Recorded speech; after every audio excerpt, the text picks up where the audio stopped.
Hello, ఈరోజు మా మధ్యాహ్నం లంచ్ అండి. ఇది వేడి వేడి రైసు, పొయ్యి మీద ఉడుకుతున్న క్యాప్సికమ్ కర్రీ, వేడి వేడి కర్రీ, టమాటో కర్రీ నైట్ వండాను, చాలా బాగైంది.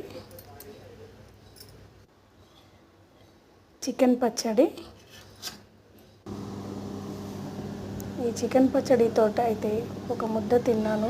ఎంత టేస్ట్ అయితే సూపర్ టేస్ట్ ఉందండి. చికెన్ పచ్చడే కాదండి, టమాటో కర్రీ కూడా సూపర్ ఉంది, క్యాప్సికమ్ కర్రీ కూడా సూపర్ ఉంది. ఇది మా మధ్యాహ్నం లంచ్. మీ లంచ్ ఏంటో కామెంట్ అయితే చేయండి ఫ్రెండ్స్. మా లంచ్ అయితే ఇది. ఈ 3 కర్రీలతో నా భోజనం అయితే ముగించేశాను. చాలా సూపర్ అనిపించింది. ఈ క్యాప్సికమ్ అయితే సూపర్ అంటే సూపర్ టేస్ట్ ఉంది ఫ్రెండ్స్. మీరేం తిన్నారో కామెంట్ చేయండి.